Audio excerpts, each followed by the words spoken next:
விவிலியம் அறிவோம். வணக்கம் அன்பர்களே. இன்று நாம் அறிய போகும் பகுதி கலாத்தியர் அதிகாரம் 5. கிறிஸ்து அடிமை நிலையிலிருந்து நம்மை விடுவித்து நமக்கு உரிமை வாழ்வை அளித்துள்ளார். அதில் நிலைத்திருங்கள். மீண்டும் அடிமை தழை எனும் நுகத்தை உங்கள் மேல் ஏற்றுக்கொள்ளாதீர்கள். பவுலாகிய நான் உங்களுக்கு சொல்கிறேன், நீங்கள் விருத்த சேதனம் செய்து கொண்டால் கிறிஸ்துவால் உங்களுக்கு பயனே இல்லை. விருத்த சேதனம் செய்து கொள்ளும் ஒவ்வொருவருக்கும் திருச்சட்டம் முழுவதையும் கடைபிடிக்க கடமை உண்டு என்பதை நான் மீண்டும் வற்புறுத்தி கூறுகிறேன்.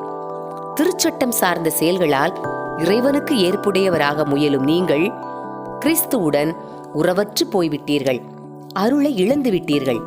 ஆனால் நாம் தூய ஆவியின் துணையால் நம்பிக்கையின் வழியாய் இறைவனுக்கு ஏற்புடையவர் ஆக்கப்படுவோம் என்னும் எதிர்நோக்கு நிறைவேறும் என ஆவலோடு காத்திருக்கிறோம்.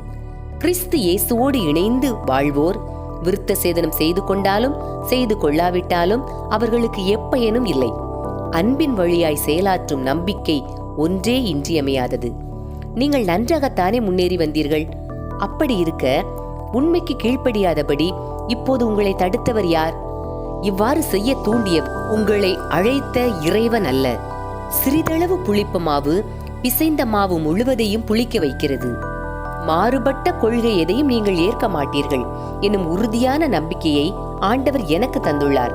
ஆனால் உங்கள் உள்ளத்தை குழப்புவோர் எவராயிருந்தாலும் அவர்கள் தண்டனை தீர்ப்பு பெறுவார்கள். சகோதர சகோதரிகளே, விருத்த சேதனம் செய்து கொள்ள வேண்டும் என அறிவிப்பதாயிருந்தால் நான் ஏன் இன்னும் துன்புறுத்தப்பட வேண்டும்? நான் அவ்வாறு அறிவித்தால் சிலுவை ஒரு தடையாக இருக்க இடமில்லையே. உங்கள் உள்ளங்களில் குழப்பம் உண்டாக்குகிறவர்கள் தங்களை அலிகளாகவே ஆக்கிக் கொள்ளட்டும்.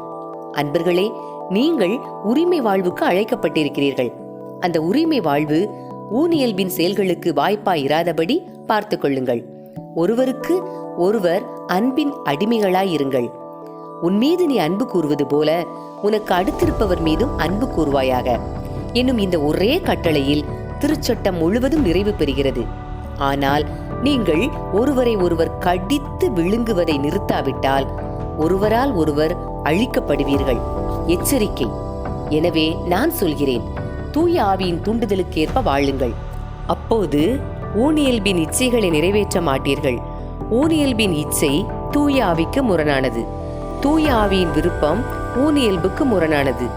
இவை ஒன்றுக்கொன்று எதிராய் உள்ளதால் நீங்கள் செய்ய விரும்புவதை உங்களால் செய்ய முடிவதில்லை. நீங்கள் தூய ஆவியால் வழிநடத்தப்பட்டால் திருச்சட்டத்திற்கு உட்பட்டவர்களாய் இருக்க மாட்டீர்கள். ஊனியல்பின் செயல்கள் யாவருக்கும் தெளிவாய் தெரியும். அவை பரத்தமை, கெட்ட நடத்தை, காமவெறி, சிலை வழிபாடு, பில்லி சூனியம், பகைமை, சண்டை சச்சரவு, பொறாமை, சீற்றம், கட்சி மனப்பான்மை, பிரிவினை, பிளவு, அழுக்காறு, குடிவெறி, களியாட்டம் முதலியவை ஆகும். இத்தகையவற்றில் ஈடுபடுவோர் இறையாட்சியை உரிமை பேராக அடைவதில்லை என்று நான் ஏற்கனவே சொன்னேன்.